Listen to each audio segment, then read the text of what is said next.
lesibili uzoba nami eparadise.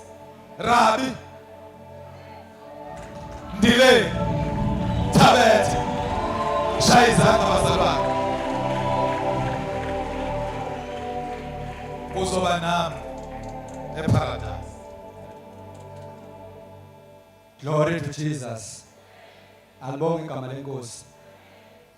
Elokuqala ngibingelele our senior pastor, Pastor MM Malunga, nomama SM Malunga.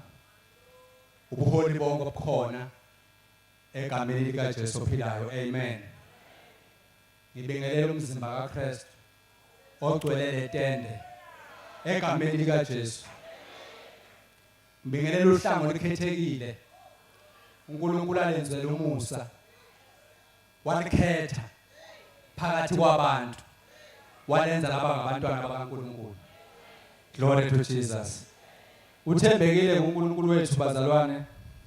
Sizokhuluma ngamazwi esikhombisa egameni lika Jesu. Ngizocela nje sithe ungifundele Luke chapter 23:43 verse 43. Wathi kuso, ngiqinisile ngithi kuwe, namuhla uza kuba nami eparadise. Hallelujah. Ngicela ukuthi angifundele ngizokhuluma ngama cross references. Ngoba ngeke ngikhulume ngeverse elilodwa la. Ngizo unpack inqwaba yamavesi. Kodwa are based kule verse elikhulunyiwe la. Ngenzela ukuthi uyibambe i-background. Ngoba ngikwazi ukusuka nawe ungayibamba i-background. Glory to Jesus. Sekujwayelekile ukushunyelwa lamavesi egameni lika Jesu. Le verse elikhulunywa la bese kugcwaliseka kwesiprofeti esaprofetwa uIsaiah. Isaiah chapter 53 verse 12. I-Old Testament iyisithunzi se-New Testament. Okuningi okukhulunywe ngale kwi-Old Testament kuyagcwaliseka la kwi-New Testament. Glory to Jesus. uIsaiah uthi ayibona le ndaba kaJesu emva kwama-centuries amaningi, ngoba siyazi ukuthi uJesu uphile 33 years and half. Glory to Jesus. uLuke mayekhuluma ngaye kwenye indawo uthi waqala ukushumayela ena 30 years. Enye izinto zazi ukuthi eno 12 years wake wabuza imibuzo nje kwamangala ababhala abaFarisi nezikhulu ukuthi lengane kanti akuyona ingane le. Owayekhona bengakabibikho. Alibonga igama lenkosi. Kodwa abanye bake bezwa nje ukuthi lo ukwazi kanjani ukukhuluma ngembhalo engayifundanga. Kanti ulizwi. Nale mbhalo ibhalwe ngaye. Konke okukhona kwavela ngaye. Kodwa nje ukuthi kuvele uyabona nje lokho kudideka lokho. Funeke uJesu waze wayithoba waze waba sekufeni kwesiphambano. Eyithoba nje kodwa into yakhe iphelele. uJesu 100% God, 100% flesh esafikile la emhlabeni. Yingakho esesenyameni wakwazi ukulamba. Alibonga igama lenkosi. Ubona isihlahla somkhiwane elambile. Wathi sisihle nje amaqabonga asayathembisa kanti ama fruits dololo. Mayefika khona nani niyakwazi lento ukuthi ijwayelekile iyisishayilo nevesi ukuthi indlala ibangulala. Mawulambile nje kukhala kanzima izicapha yashuba nje kuyale. uJesu ecasukele kwakhe esezoveza ubuNkulunkulu bakhe. Wavela uqalekisa umkhiwane. Wathi mangabe sababikho sithelo esivelayo kuwe kuze kube phakathi. Ngokuthi seqalekisa onamandla wavele washa kusukela empandeni. Ade abafundi bayinothisa leyo. Bazobuya ngaleyo ndlela ngakusasa bazofica umkhiwane ushile. Bamkhombisa ukuthi hayibona umkhiwane oqalekisa izolo usuka nje manje. Alibonga igama lenkosi. uIsaiah ke lento uyayibona lapha ku verse 12. Kodwa ngingakafiki verse 12. Angikhulume ngaye nje uIsaiah 53. Uthi ingalo kaNkulunkulu yambonelwe ibani na? Yakhula emhlabathini omileyo. Ubani wakholwa ngesazizwayo? Alibonga igama lenkosi. Echaza indaba kaJesu prophet. Lento yesiprofetho uthi uPeter mayekhuluma ngayo. Ngokuba sikho isiprofetho esivela ngokomuntu. kodwa abantu bekhutshwa umoya kaNkulunkulu bakhuluma kaNkulunkulu ukuthi kuthatha isikhathi esingakanani ukuthi sigcwaliseke kodwa siyagcwaliseka uthi uphutha kwenye indawo ngayo lensindiso babefunisisa abaprofeti ukuthi sinini lesikhathi siyoba nini lesikhathi uIsaya ayeprofeta ngazo kungeyona uIsaya kuphela kodwa beprofeta ngendaba yensindiso ukuthi kuba khona indawo yokuthethelelwa kwezono uDavid mayekhuluma ngayo uthi babusisiwe abantu uNkulunkulu wabo ubasibekela izono zabo ozono zabo yithethelelwe glory to Jesus kwakuyiziprofeto lezo profetwa ngathi ukuthi izofika abantu abanjengathi abazothethelelwa izono isociety ke siphila kuyo engasindisiwe inale mentality yokuthi akukho ukuthethelelwa kwezono umuntu esanyathela induthwana kodwa le ndaba esihamba nayo ingaphezulu kwendaba yesociety ivela phezulu ngiyenkusho lokuthi laba abasho kanjalo bathi asikwazi ukuthethelelwa izono sanyathela induthwana kodwa nabo babulala induthwana ngoba ngeke uhlale neinduthwane zone noma efrijini noma emakhabetheni uzothenga iblue dead ungakholwa uvela uthi le induthwane zisikhubekiso zidla ukudla kwami uvela uthela iblue dead bese ziyafa induthwane kodwa bese uba namandla ukuthi uzosusa umuntu ukhombe ukuthi laba abasindisiwe ngeke besindiswe besanyathela induthwane sibona abantu ababili abahlukene la abahlulelanayo bahlulelana ngento eyodwa bayenza bobabili bangababulali beinduthwane kodwa umuntu ubone ibulala kangcono kunomunye glory to Jesus uDavid wayibona le ndaba ukuthi kukhona ukuthethelelwa okuzayo kuhlelelwa thina angifundele livesi ke egameni lika Jesu ngalokho ngiyakwabela nabakhulu uverse 12 yahlukanisa impango nabanamandla ngokuba yawuthula umphefumulo wayo ekufeni glory to Jesus siqhubeke nelinye ivesi la yabalwa kanye nezelelesi isiya lapho ke le verse efundwe nguSithi ukuthi yabalwa kanye nezelelesi nokho izono zabaningi yathwala nokho izono zabaningi yakhulekela aboni naye ke le ndaba yezelelesi uIsaya wayibonile kodwa ayimanifestanga ngesikhathi sakhe wathi sahamba isikhathi eside uIsaya asafa ngoba umuntu akaphili kuze kube phakade ukuphila okuphakade sezwe lesizayo kuleli sikulona nje I know ingakho bethi bekhuluma nje abantu bethi siyophumula ecebo lethu angithi uyayazi lento ekhulunywayo ukuthi siyophumula ecebo lethu omunye uthi siyophumula ecebo lethu la akakholwa ngoba ukuphumula komuntu ongamamukelanga uJesu noma esedabukisa mhlawumbe selimzwela lithi Nkosi ayisalisi imphumuzo akukuphumula kwalomuntu ngokuthi uJesu akamamukelanga alibonge igama lenkosi yabalwa kanye nezelelesi sekuvela izelelesi ezimbili ke la kuvela iselelesi esenzelwa umusa bese kuvela iselelesi esingambulelwanga indaba yomusa ngoba le ndaba yokusindiswa umusa kaNkulunkulu iyambulwa ayenzeki ngamandla omuntu cabanga lo muntu asimazi noma wayenza house breaking noma wayentshontsha imoto noma wayirapist kodwa lo muhlobo nje lobugebengu ayeyibona futhi naye wayezasela amacala akuthi ngonile kodwa lapha esiphambanweni eyonile njalo uyazibona ukuthi no ngonile la asize kwesesibili selelesi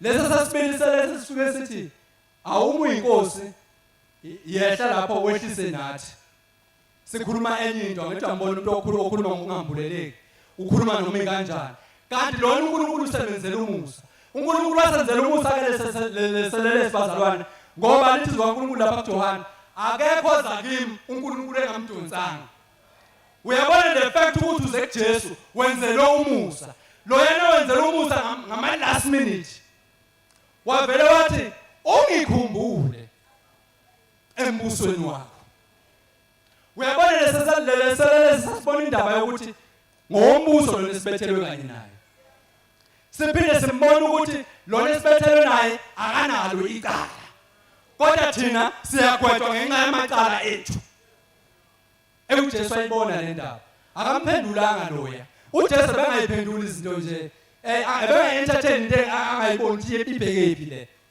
alibonga igama lenkosi ingakho nje icala lakhe malithethwa uPilato ikhona imibuzo engayiphenduli kodwa uPilato mayesethi uyinkosi yabaJuda na uthi usho khona ngazalelwa lokho ngezela lokho uPilato amagunya ayenayo lapha ekwahluleleni lecala likaJesu uze uthi uyazi ukuthi mina nginamandla ukuthi ngikhulule noma uqhubeke ugwetshwe uJesu uyamchazela ukuthi lamandla onawo ubungeke ube nawo ungawanikezwanga ubaba osezulwini sesiyahamba ke manje lento lebazalwane ithi iZaga indodana kaDavid uSolomon maye prophet ngayo lapha kuIzaga chapter 8 uthi umhlaba ungakasekelwa ngangikhona umhlaba ungakadwetshwa ngangikhona ekudwetshweni komkhathi ngangikhona ngingcwetshwe umsebenzi bese yaqhubeka echaza ethi amakhosi abusa emhlabeni abusa ngami ubona kunoba ede nje zonke le ndawo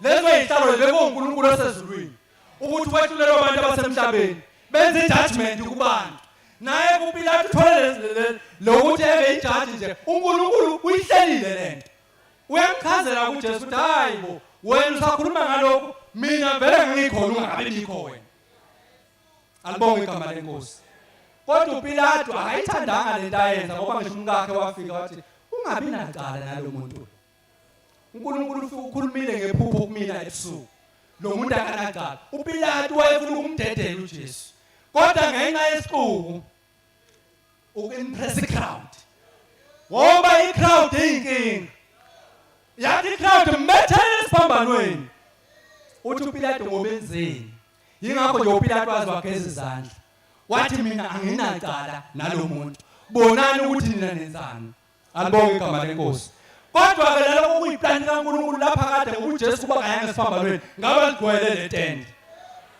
ngaba bagcwele kaMashu ngaba bagcwele Soweto kodwa isiphambano sasiyiplani kaNkulunkulu emisiwe phakade ukuthi kuzoba khona isikhathi lapho kuzoba khona ne-redemption ngoba thina besibabi besiyofa kodwa kwafika ophilayo ezokhulula abayekufeni uthi umhlabeleli wecilongo Jesu esiphambanweni ngikubona khona lapho sekufeni wethwesiwe ukona uthi ngikubona isiphambanweni lokhu kuyangimangalisa wena usekufeni uthwesiwe ukona alibonge igama lenkosi liqhubeke le verse lapha sengikhuluma ngalo le Bible lecilongo ngoba kuyicilongo khona ama verse khona ama chorus alibonge igama lenkosi lithi lapha wawubanxusela uJesu esinxusela uJesu siphamba uJesu lento intercession indala before icross uJesu wakwakhuleka lithi kwaNkulunkulu ithi ukuthuza kwaba ngabe ngathi ezegazi khona amanye amazwi ayefuna ukuthi uJesu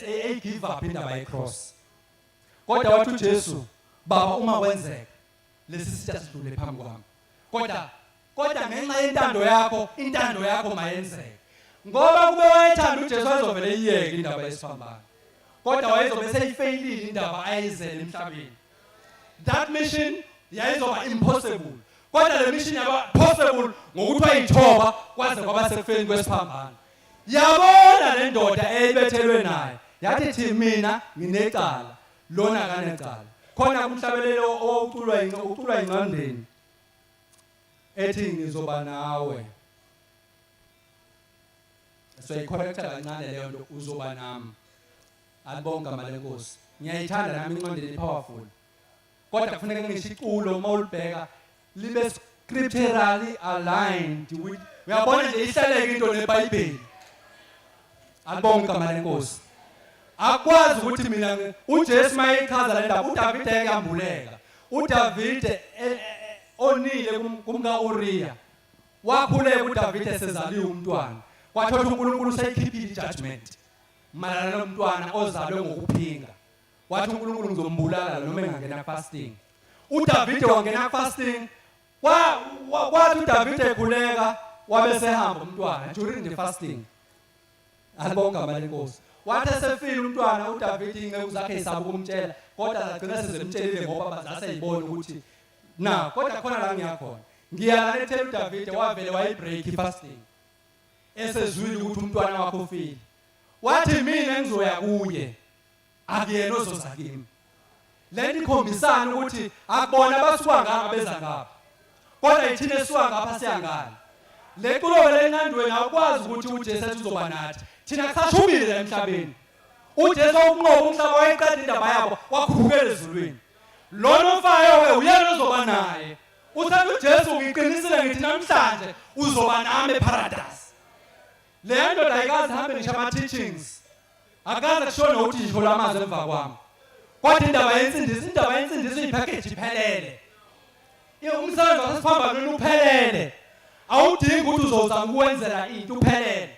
Mangithi nje ngisindisiwe, liphelele le gama ngisindisiwe. Ukuthi ngisanyathela into uthwane ngisindisiwe.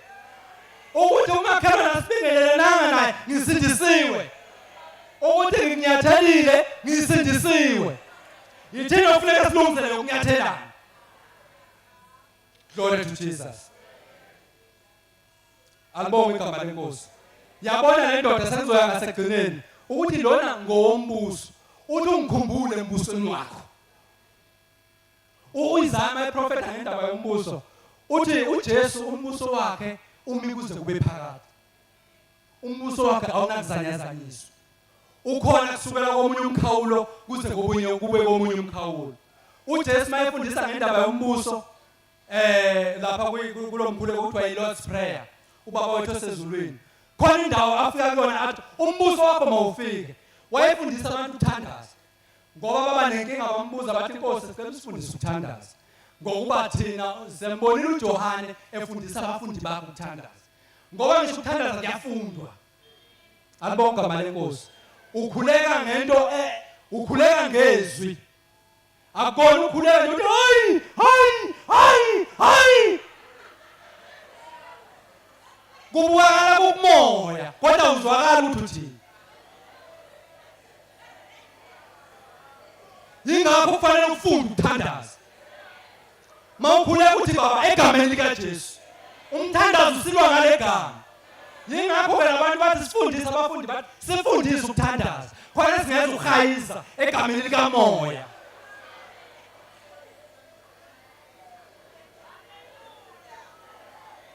uJesu mayekhuluma ngokuthandaza uthi nalapho nikhuleka ningathemelezi. Lamanye ama version lawa amplified version akhuluma ngokuthi ukhuluma amazwi lokhu waphinda. Especially umuntu oyinqumela ukuthi uzothandaza i-hour. Kanti uzobe lokhu ephinda amazwi. Alibonge kuyafunda ukuthandaza.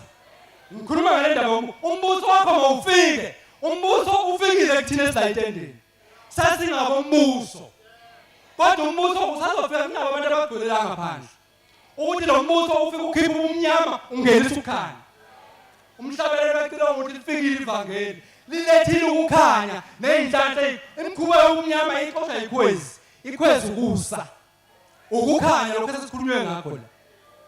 uJesu mayesakhuluma ngathi uthi umbuso kaNkulunkulu awufiki ubonwa ngamehlo kodwa umbuso kaNkulunkulu uphakathi kwenu. Ukuthi how we relate sisonke nje la. Akakho umzalwane ongaqhubekisa umzalwane. Umoya kaNkulunkulu uyamfundisa ukuthi awusibeki isikhubekiso. Alibonga igama lenkosi. Ngokuthi le ndoda ingeyombuso. Le ndoda ke sesiphambanweni iyabona ukuthi lo owombuso. Ungikhumbule embusweni wakho. Usethi uJesu namhlanje ngizoba nawe. Angivale ngana indaba. Uzoba nami yes. Angivale ngana indaba elapha ya. Indaba kaLazaro nesicebi.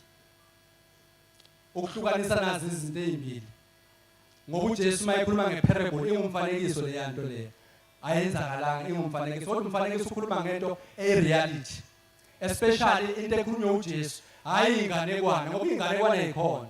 Ingakho uPaul mayeyala uTimotheo uthi balekela inganekwane zezalukazi. Oqoqosi kwakukhona. Mazo lokhu ukhuluma ngenganekwane uthi uPaul balekela indaba yenganekwane.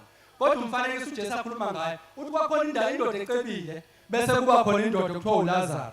Abanye ke bathe bekhuluma ngayo bathi lo mpofu bavele bathi uDivas akuyena uDivas ngoba kubhaliwe eBhayibhelini. Alibonga igama lenkosi. Kukhona isicebu noLazaro.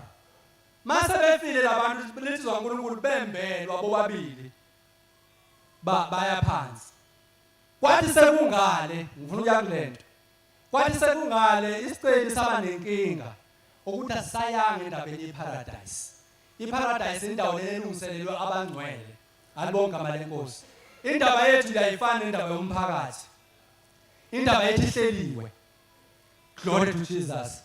Indaba yethu indaba yeparadise indawo lapho kulinde khona abangcwele.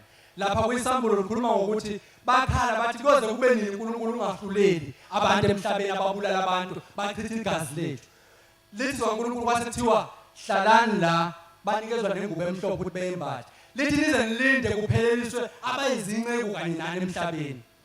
Alibonga malenkosi. ULazarus lesicebi ke lesi sithi baba Abraham ngicela uthumele emhlabeni ukuthi utshele abafowethu nginabafowethu abahlanu ukuthi bengezi kule ndawo engikuyona. Ngifuna ukuthi mangehla la ibicacile indaba yokuthi mawufa kubhekwaphi. Mayethu uJesu nje uzoba nami eparadise. Ungacabanga ukuthi uyoba separadise ungenayo uJesu. Le ndoda yaba lapha yahamba noJesu noma ingangenanga emanzini amaningi. Alibonga malenkosi. Kodwa yahamba noJesu ukufa kwakhe kwasekaqala kuyahlukaniswa ababi nabahle bahlangana ndawonye. Usethi uJesu hayi abalaleli uMose nabaprofeti. Uma bangalaleli bona abayibulalela ngisho ngavusa umuntu la endaweni yabafiki. Ngifuna kwambuleke kuwe le ndaba yokuthi indaba yaseparadise indaba elungiselwe abangcwele asebelandulele. Alibonga malenkosi. Bembethe ingubo emhlophe. Ungalenzi leyo phutha ukuthi uyiluze le ngubo. Uthi uphona mayikhuluma ngayo uthi sembethe yona. Asinafumaniseka sambazi. Alibonga malenkosi. Isambulo masikhuluma ngale ngubo sikhuluma ngokuthi izenzo zabangcwele ziyona le ngubo. Ukwenza kwakho kobungcwele uyayithunga le ngubo. Alibonga malenkosi. Umbono oswele nje uJesu mayikhuluma ngayo uthi mawunempahla ezimbili nikezwe omunye. Naye gqoke. Uma khona ungenakho ukudla unakho mnikeze. Ungasho ukuthi inkosi ibusise. Uyayithunga le ngubo. Izenzo zabangcwele. Uma ufuna ukuthandaza uyathandaza. Uphinde ufundise nabanye. Ukuthi ake asike singene insuku nezintathu zokuthandaza. Uyayenza le ngubo uyayithunga. Izenzo zabangcwele. Thiwa siyohlangana ephasikeni ube khona enhlanganyelweni. Kukho konke okwenziwayo uba ingxenye ngoba singumzimba kaKristu. Siyabambisana kukho konke kombuso. Sithunga ingubo. Iphelela ikho lethi zoNkulunkulu. Ukukholwa ngenamsebenzi kufile. Ithomo inokuxhexha ngeke ukusebenzele. Glory to Jesus. Kodwa into ezokusebenzela izenzo uthungele ngubo ozoyembatha. Uthi umhlabelelo entolongo ikolekile ngizoyembatha. Mhlanga iqedile ibanga lami. Angithi ibanga leli asikaqedi. Kusashubile. Lizophela iphasika sibhekene nezinye inkonzo nawo wonke ama challenges. Kodwa siyanqoba nokunqoba ngoba sithandayo. Siyibambe leyo nto ukuthi ukunqoba into esinikezwe yona. Asisathandazeli sinikeziwe. Lethi kwaNkulunkulu singaphezulu kwabanqobi. Mangabonga uNkulunkulu osinikeza ukunqoba othola kulo lonke udwendwe lokunqoba. Thina njengabazalwane singabanqobi siyayithunga le ngubo le. Siye paradise kaNkulunkulu abenze kahle baqeda kahle ibanga labo egameni lika Jesu.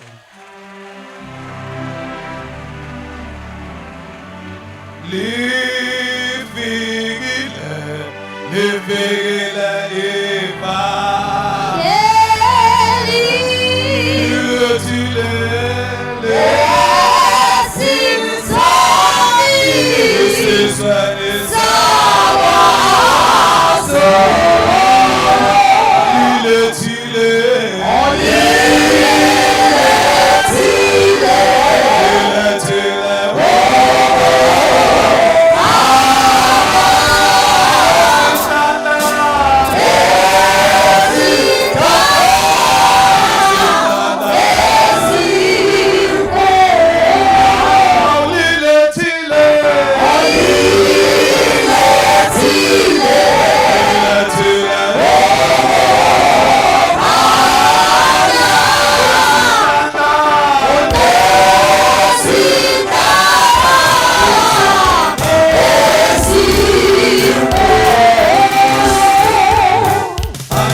Once again ubaba uThabethe egatsheni lakithi lakwa E ngiyayithanda le ndaba ukuthi uyilungise lento ukuthi uJesu akasho ukuthi ngizoba nawe, uthi uzoba nami. Sihamba indlela engafani abantu. uJesu wayazi ukuthi uye endaweni eright, iselelesi siye endaweni wrong. Manje uthi uJesu uzoba nami, ngaye mamazi uthi uJesu ngizokuthatha la efana ngabe uyakhona, uzoba nami. Hallelujah. I know ukuthi njalo makukhulunywa abantu uzabethi ngizoba nawe, ngizoba uJesu akayi lapho esihogweni. Ithine siyoba naye. Uthi mayisho lento kuJohane athi ngisho indlela niyayazi. Hallelujah. Ngoba yena uyindlela neqiniso lokuphila. Awusanibonani bazalwane? Mawutholene noJesu utholene nendlela. Hallelujah. Mawubamba uJesu ubamba indlela. Ingakho ke sizoba naye lapho ekhona yena. Hallelujah. Siyabonga kakhulu.